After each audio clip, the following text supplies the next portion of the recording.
Hi, my name is Jeannie, and this is So You Think You Can Write. This is about my self publishing journey, and today we will have a special guest later in the episode. And he's a self published author and he's doing this full time.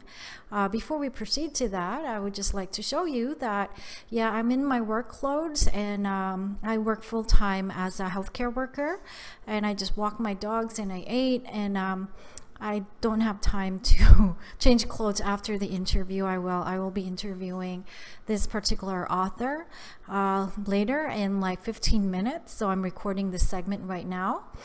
Just keeping it real. So I have a full-time job, but at night, somehow I managed to write and create content for not just my books, but my blogs, podcasts, my website. And yeah, it's pretty, I like it, and it's a pretty tight schedule, but it makes my day complete. So I will be interviewing an author, and his name is Shawn Inmon. So I met him in a Facebook group, and I just contacted authors there and who were willing to be interviewed. And apparently Mr. Shawn Inmon has been a full-time writer, and he is based in Washington. And as he wrote in his bio, he lives in Seaview, Washington, where he can hear the ocean every night outside his window. So he has 21 books that range from narrative nonfiction to travelogues, romance to time travel. And he's the author of the best-selling Middle Falls time travel series, and he's currently writing a new time travel trilogy. Yeah, so those people like me, me in particular, I just write contemporary romance and romantic comedy. So I'm just in one genre. So this will be an interesting interview, and I hope to find out more about what I can learn from having like different genres, or from writing in different genres. And I hope this will be a learning experience for me and for you as well. And we'll be starting the interview soon. Oh, there. Hi. How you doing? Hi. I'm Jen. I have a podcast, So You Think You Can Write. So yeah, I'm interviewing like authors that are making a living from self-publishing, and I'm Yeah, really glad you responded and answered. Thank you. glad to help. Yeah. You sound a little echoey. How do I sound? You sound good though. So I don't know why I Okay. sound echoey. Do I still sound echoey? Yeah, that's okay. I can Yeah. understand you. There's just a real echo to you. Oh yeah. I do apologize. I don't know. It's It's okay. Yeah, so I read your bio. So you live in Washington State? Yeah, yeah, Oh, near the ocean and stuff. yeah. I can hear the ocean outside our bedroom window every night. And Nice. how are you guys doing over there? No, I know you said you're a healthcare worker, so it's funny. The little county that we live in has only had 3 reported cases in our entire county. Um, Wow. but our county's very small population wise. We only have 1 bed with, how many beds does the hospital have, baby?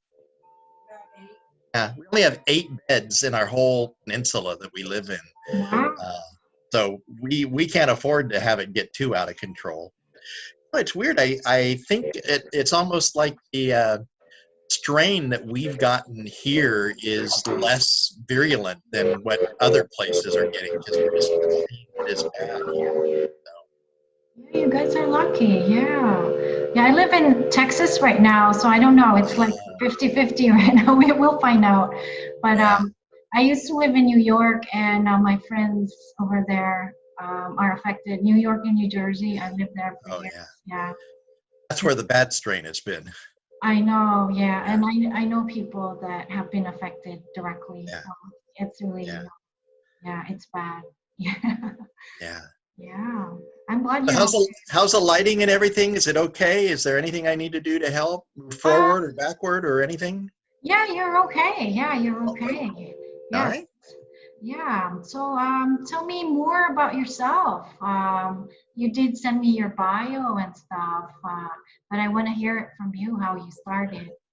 Sure.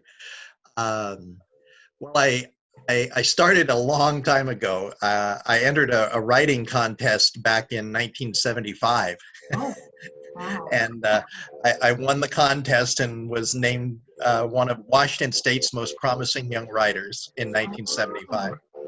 And then I didn't publish my first book for another 32 years after that. Wow. Really? So I didn't publish my first book until I was 52 years old. I really thought that first book would probably be my only book. I just thought I had one book in me and I was going to put it out and then I could say, hey, I wrote a book, and that would be the end of it. And then it surprised me, but that book just started to sell, and it sold and sold and sold. It ended up selling about 35,000 copies, Wow. which inspired me to write a second book. So, You said you were writing about time travel, or was that the book you're talking about? yeah, no, I write about time travel now. I have both a 12-book time travel series and a time travel trilogy that I'm right in the middle of right now. Oh, But that first book was actually a memoir. uh-huh. Oh, really? Yeah. So And memoir is such an easy way to start, because as writers we have to create the whole world and we have to think of the conflict and all the tension and the good guys and bad guys, and that can take a little bit of skill to build up to. But if you have a great story that's happened in your life, it's a lot easier. You don't have to think of all those things. You just say, this is what happened, and if it's a good story, maybe people will buy it. and you said you're a self-published author, so did you self-publish the a memoir, or was it through a regular No, publisher? I've self-published all 21 of my books so far. Wow.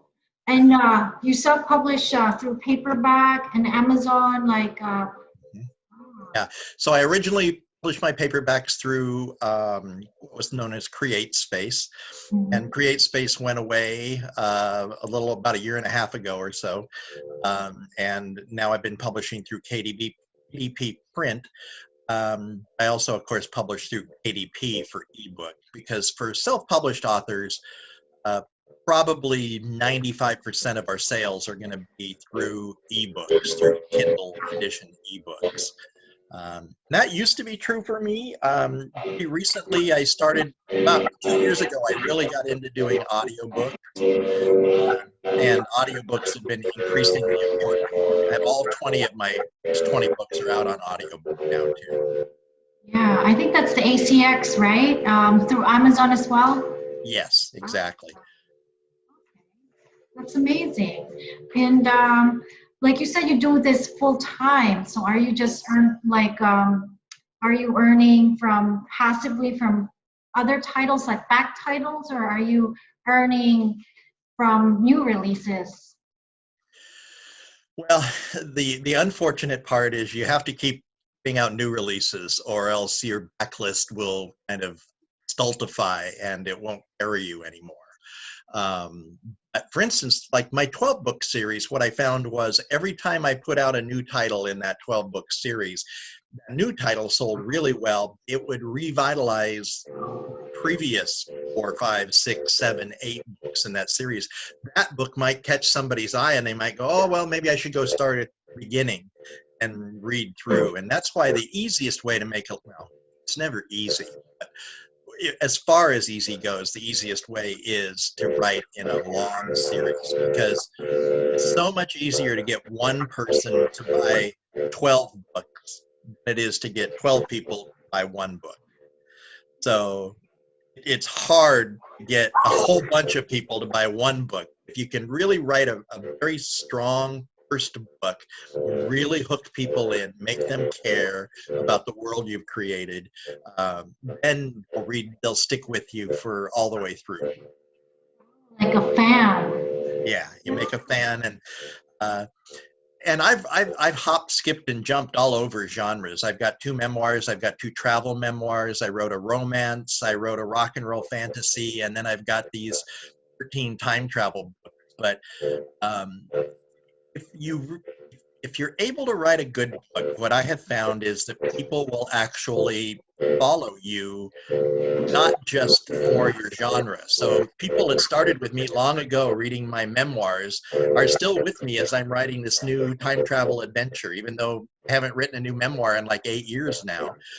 People are still sticking with me and reading my new books, and that's really rewarding when you get that lifetime person that will stick with you and stay with you. That's amazing though, because like from what I heard from, I have a book coach and she said like stick to your genre or something like that, you know, because like your fans will like really stick with you if you stick with your genre. But that's good that you're like disproving this formula, so to speak. There's a lot of things that I do differently than what the gurus say to do. A lot of things. And one of the big ones is skipping genres. But I also don't spend a lot of time or money on marketing. Um, like my new book has been out for 30 days, and I have not spent a penny on advertising it yet. I haven't done a single, I haven't moved it off its full price, and I haven't done a price promotion, and I haven't done any kind of Facebook or Amazon ads for it. And so far, it's been my best-selling book in its first 30 days. Wow, really? I think because you have that fan base already. It helps because what happens is if you develop that fan base over time, and then when you put a new book out, in that first week or so, that fan base will come to it and they'll buy that new book.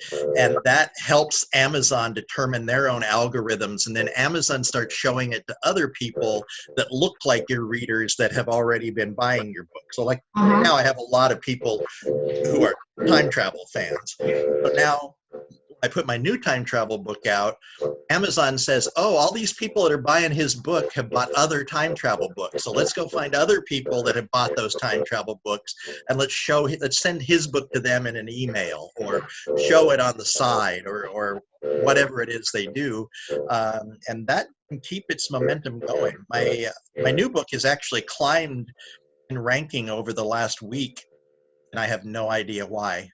It's actually, it had fallen down to about 10,000 in the store, and when I looked just before I came on, it was back up to number 5,200. I have no idea why. Amazon is all I can say. They're helping me somehow. Is it your keywords probably? Maybe you're using a keyword that is, you know, like SEO helps you, like. That's certainly a big part of it. Absolutely. You've got to identify the aspects of your book that somebody might search for and include that.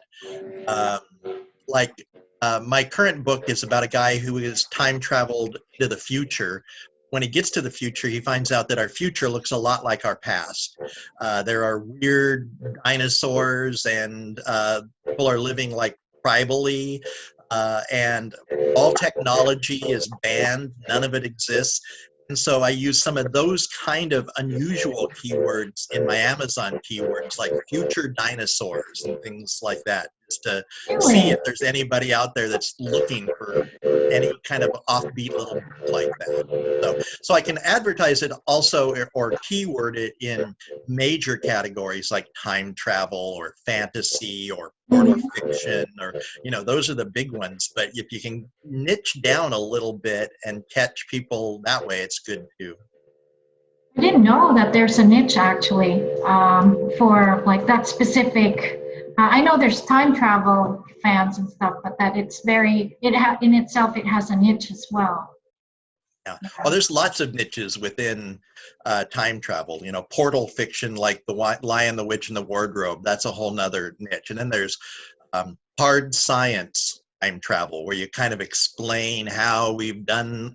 I don't explain anything. I just say, hey, he walked through a door and look where he is.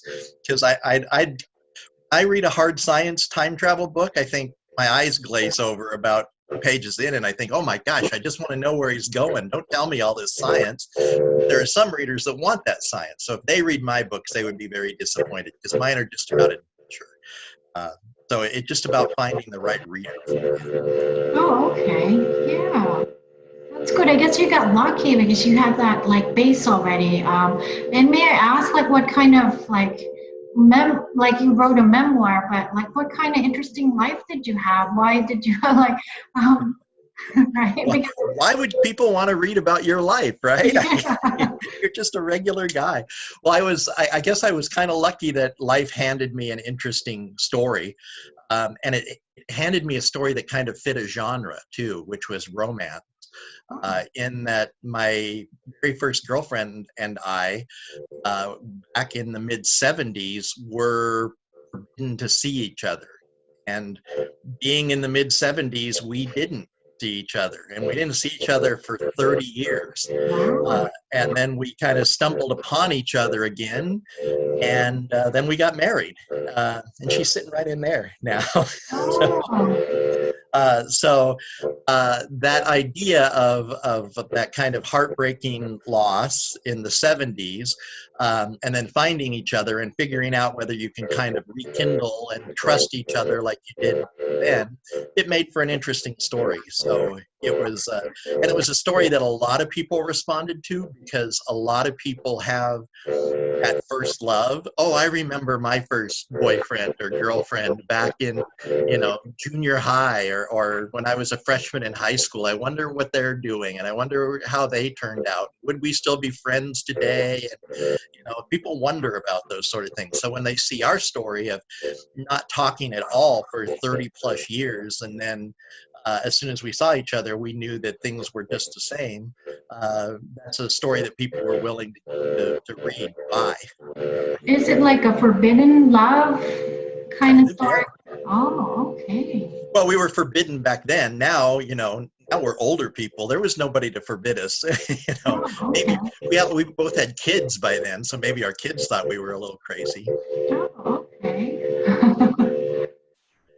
That's So nice. I actually, that first book was called Feels Like the First Time, that I wrote, and it sold really well. A lot of people had questions because it was written in the first person from my perspective, and people would say, well, what was going through the mind of your wife when all this was happening? And so I wrote a second book called Both Sides Now, and I told the story from her perspective. So when you put them together, you've kind of got the full picture then. So Oh, that's amazing. those were my first two memoirs. Then I looked around and realized, I don't have that many more interesting stories in my life. I better start making stories up. And that's when I started writing fiction. That's great. Yeah. And now you're just focusing on time traveling. Yeah, that's kind of the niche I've fallen into. And the reason I fell into it is because I love time travel books. They've always been my favorite genre. So the fact that I get to write them now, and time travel lets you do all kinds of different kind of stories. Like my 12 book series are all standalones. So somebody could pick up book 9 as their first book, or book 3, and it'll make just as much sense as if they had picked book 1. The way that I wrote it, it allowed me to write a whole bunch of different kind of stories. Like book 1 in my series has a serial killer in it. 3 is essentially a romance. 9 is like a murder mystery. So it all falls under the time travel genre, but I can write whatever kind of story I want to write. Okay. That's interesting. I'm gonna check out your books. Definitely. Yeah. I don't mind that. Yeah, I will. Yeah. That's nice. But were you also successful in the other genres that you dipped your hands on? Yeah. So the two memoirs that I wrote were both really, matter of fact, my first book is still my all-time bestseller. I haven't written anything that has sold as many copies, but I will tell you the truth, and that is that it was easier to sell a lot of books in 2012 than it is in 2020. Amazon was just really like a license to print money almost. I could run a free giveaway on Amazon and give away, maybe 25,000 copies, and then I would sell 2,000 or 3,000 copies without doing anything else, just because of the way the Amazon algorithms work. Well, my other book was priced at $4.99. So if I sold 2,000 or 3,000 copies of it at $4.99, you could make pretty good money that way. Well, it's not that easy anymore. It's a lot harder. If I was having to start over today, I would cry, because it would be a lot harder to get established. You really need to have a number of, it's not impossible, but it's really hard to really break out with one book like I did in 2012. It's just really hard in 2020. You just about need some uh, additional backlist to be able to find real success if you want to be a writer full time. Yeah, that's what I was just reading about it. I read a book and listened to an audiobook as well. It's about reviving your backlist, because that will be where the money is and stuff like that. Yeah, and that's how you can sustain yourself as a long-time writer. Yeah, but with regard, go ahead. I was just going to say, as an example, so right now I'm writing this trilogy. I'm in the middle. I just published book 1 of this trilogy. Book 2 will come out in June. Book 3 will come out in September. Then right after I finish this trilogy, I'm planning on going back to that 12-book series, and I'm going to write 3 more books in that series. I'll write books 13, 14, and 15. And the reason is because from past experience, I know that each new book I put out is going to sell X number of copies, but it's also going to revitalize that whole backlist for me. It's going to make everybody go back and look at those earlier books. So by writing books 13, 14, and 15, I know I'm going to sell a lot of books 1 through 12 as I bring new people into the series then. So honestly, that's my plan, is to keep going back. And that I'm lucky in that series doesn't have one single narrative arc. Instead, it's got 12 little narrative arcs. And so I can keep writing books in that series, and as long as I can keep coming up with new ideas for it. So, because just so you know, because this is kind of fun, I think the idea of that series is, if a person is called the Middle Falls Time Travel Series, and if someone in Middle Falls, Oregon dies with unfinished business on their soul, they die, and instead of going on to whatever's next, they wake up at an earlier point in their life. They remember everything from their previous life. They're the only ones that remember what had happened. And so that gives them a chance to relive their life and make different choices this time and try to fix whatever it was they messed up in their previous lives. Sometimes somebody can fix their life on the second time through, and sometimes I've had one character who took over 1,300 lives, yet it's right. So. Yeah, that is interesting. But that's a fun concept, and so I can apply that to almost anything I want to. All I have to do is think of what is the kind of person that might need a redemptive arc like that. Who needs redemption? And once I have an idea of who needs redemption, then the rest of the book is really pretty easy to write. It's amazing. Yeah, that's good. And you mentioned something about your release date. So I guess you're also into rapid release as well. So your book typically is like 100,000 words. Yeah, the new one, the one I just released, was about 92,000 words or so. My Middle Falls books were a little bit shorter than that because I was releasing them even more quickly together. I was releasing one of them every 60 days. This one I'm releasing every 90 days, so it lets me kind of flesh the world out longer, which is good because all my books are in Kindle Unlimited, where you get paid every time somebody turns a page on a Kindle. You get paid half a penny, basically. And having more words, longer, more pages, it really helps with the bottom line on each book that way. So a little bit longer, as long as it's not just padding, can be really good. Oh, so you're exclusively on Kindle Unlimited. So you're not like wide. You're not doing the wide. I am not wide. I've never been wide. I've been with Amazon for 8 years now. Wow. Yeah. Because some authors, they also, like, that's why it's always good to know if there's a secret sauce, So I'm going to be interviewing a lot of authors because some people are saying things. I think what matters is what works for you, I guess. Exactly. That's exactly. I really encourage people to experiment. I never experimented away from Kindle Unlimited because it's always worked well for me. So far this year, Kindle Unlimited is going to be about 55% of my earnings. So I've made more with page reads than I've made with audiobooks and ebook sales and paperbacks combined. I earn more in page reads than that. So with that, there's really no need for me to switch away. I haven't felt that need anyway. Yeah, I'm gonna go back to Kindle Unlimited then because I took it off Kindle Unlimited and I'm just like, and then now what? So Well, yeah. the trick is with Kindle Unlimited is you until you really get established, you've just got to find a way to get eyeballs on your page, on your book page. Just putting it in Kindle Unlimited, unfortunately, isn't enough. There's no discoverability there. So you've got to find a way to get discoverability, whether it's through Amazon Marketing Services ads or Facebook ads. Once you get established, it's like the snowball rolling downhill, and I'm happy and lucky that that's where I'm at right now. I can just kind of shove the snowball and just watch it go downhill. But when I first started, it sure wasn't like that.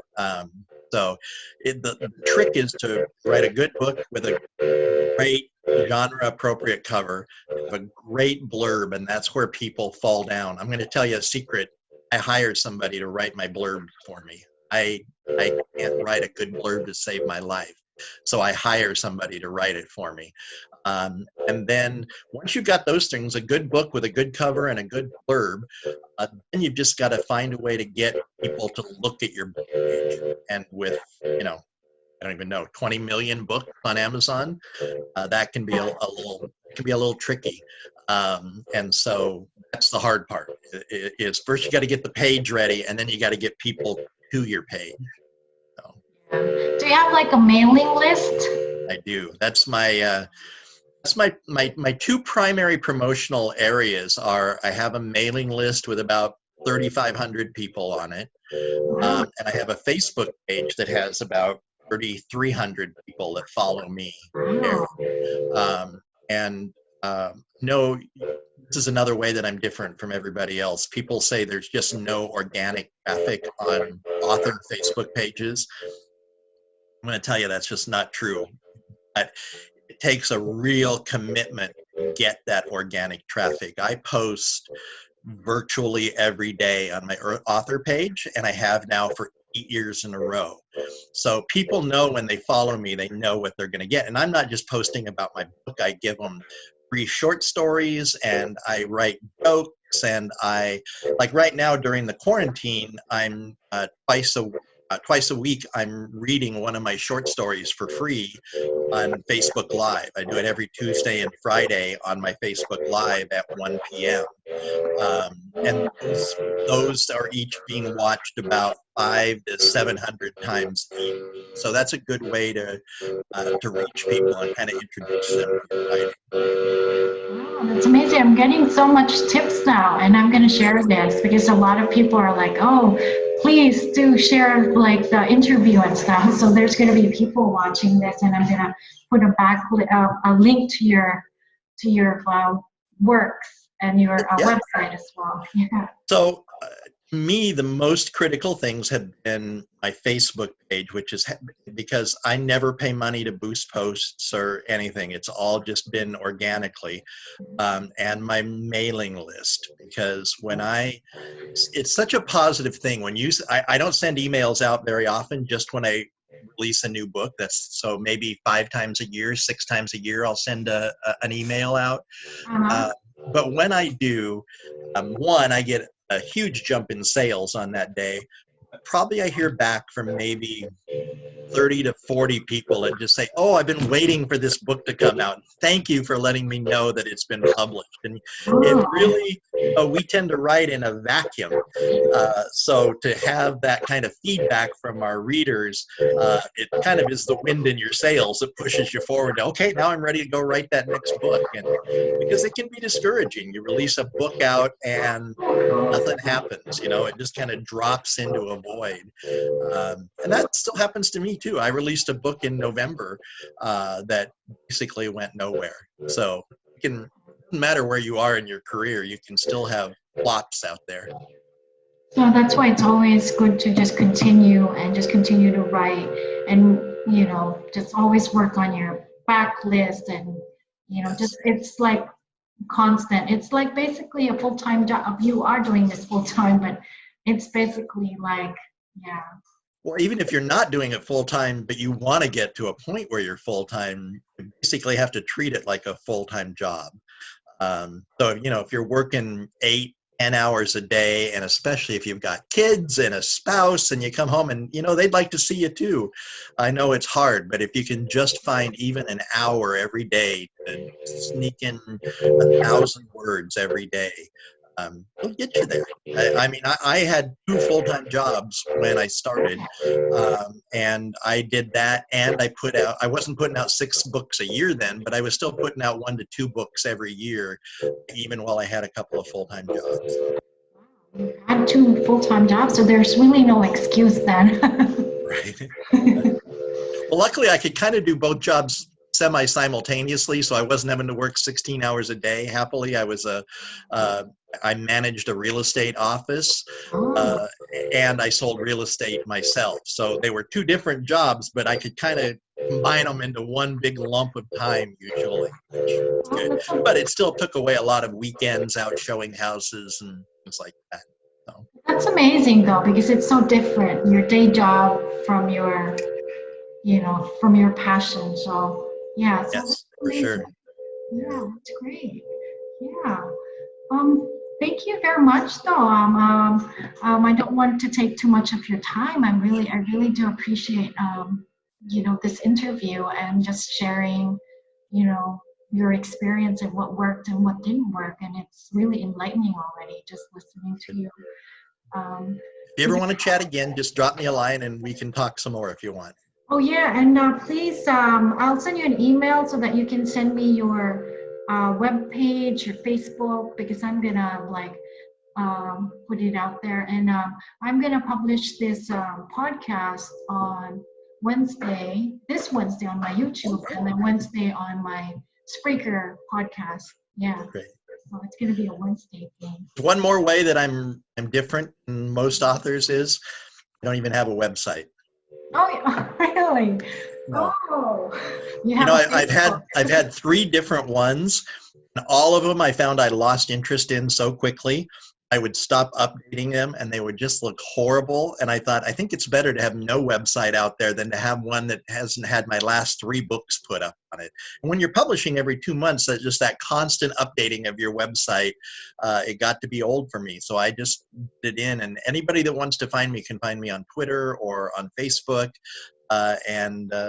or via email. That's most people I hear from through Facebook. So. Yeah, just send a link to your Facebook and like your Twitter, and I'll post it on my YouTube and stuff. Yeah, yeah. Thank you very much. You're really friendly, and it's sort of demystifying the writing process, because when you meet That's writers, good, because it yeah. really isn't a mystery. It's just, I'm going to tell you the truth, there's a little bit of luck involved, but a lot of hard work can buy you a little bit of luck too. The more books you're able to create and get out there, and I've heard you mention several times that I'm reading a book about this and that. That's a smart thing to do. Keep doing that, and it just, every time you put a new book out, it's like buying a lottery ticket. This might be the one that hits it big and takes you to the next level. So. Oh, okay. Yeah, sorry about that. Oh no, he wants to join. It's just my dog right here. Oh my God. He How wants. cute. He I'm really thinking you can wants. probably hear my 2 big chocolate labs because they're Oh, snoring right behind me over here. So. yeah, he's like sabotaging that. Oh my.